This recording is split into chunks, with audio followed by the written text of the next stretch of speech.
know how to say good morning in Moscow? Actually, it's good morning. Good morning. Anyway, I should apologize for my Norwegian accent. I don't apologize for that in Minnesota, where I picked it up. I would like to say that this is one of the best conferences I ever had the privilege of attending. My compliments, John. There were brilliant, knowledgeable speakers. There were speakers that gave me ideas I'd never heard before. There are speakers that I would look forward to hearing again. And I am going to put you through a little bit of the same test as John Mann put you through yesterday, except that I'm only going to ask about economists.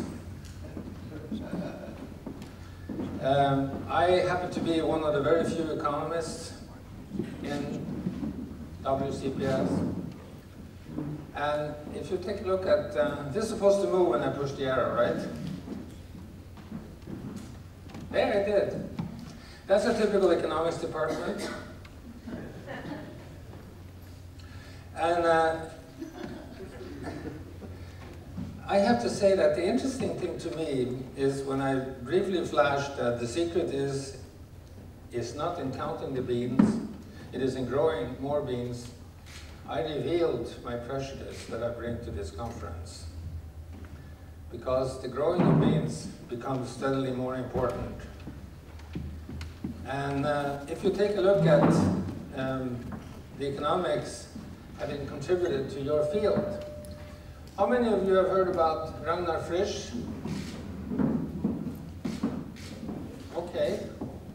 How many of you have heard about Leonid Hurwitz?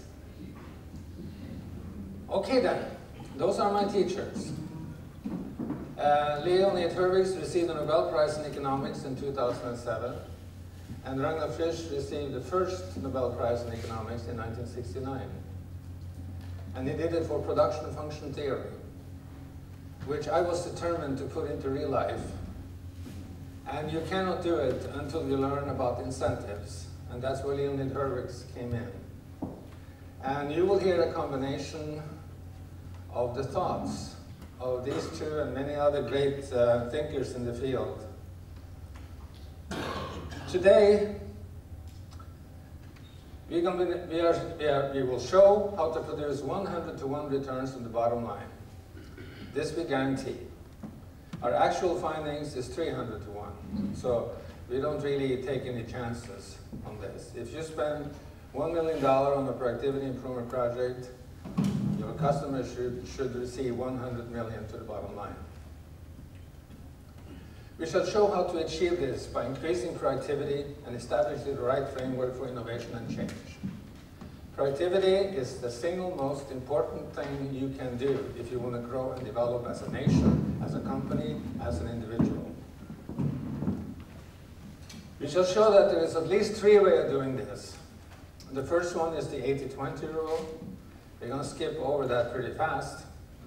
The second one is the incredibly ambitious goal, or the great hairy, what was it that, it was George Smith. Yeah, the bold, hairy, audacious goal. Yes, he's right.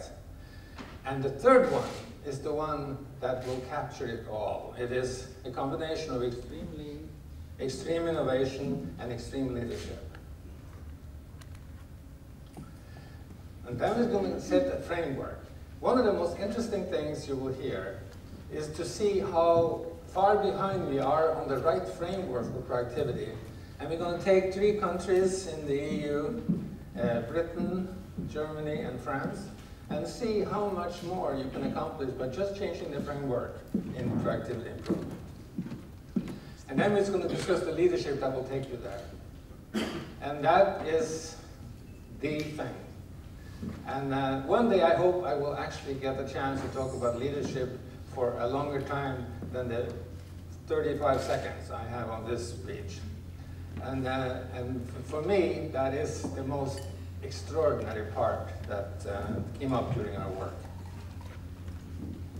So if you all agree to what I say, you will be raising your own productivity by 300%, on Monday morning, as John will tell you, and you will have 100 to 1 returns on your bottom line. So let us first pay homage to the quality revolution of Deming, Juran, Crosby, and others. I know all of these gentlemen personally.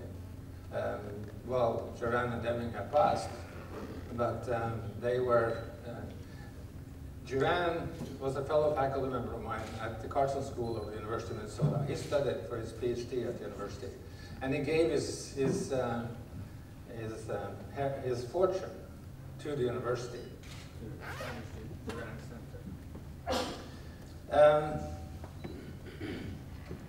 Japan, because of the revolution that Deming started in 1949 at Nippon Electric Company in Tokyo, it became the second largest economy in the world. And they did it by taking out waste. And it was a spectacular lesson for Detroit.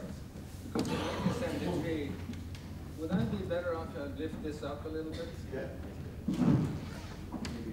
Maybe if I get a microphone. Yeah. All right.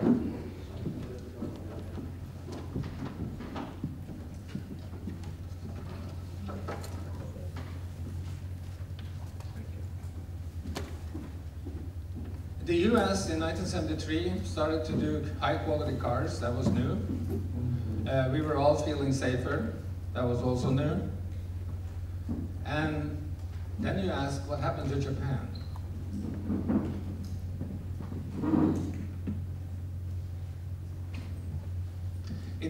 Productivity improvement went to 0.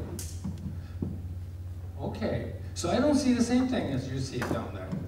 So I will just peek around the corner to see where you are. All right then, I'll go back. Productivity improvement in Japan went to 0, or near 0. And this was frankly a surprise because Japan towered over the US and others for many years. And here is the regression analysis on the Japan growth part. And you can see where Japan peaked. And then productivity improvement started to go down. It turned negative from year to year. And it has been in a seemingly never-ending recession. And that was the first time we realized that there was more to productivity than taking out the waste. So then you can ask, what happened to all those fabulous high-quality cars? And I should tell you that in the last 3 years, both General Motors and Chrysler exceeded the quality standards set for Japanese cars, including Toyota. Well, here's General Motors. They're bankrupt now. The US government thought they were a good investment, so they walked in and bought up most of it. This is one of the really stupid decisions made if you're interested in productivity. They also introduced $700 billion in an incentive system that went to rescuing very bad bankers. And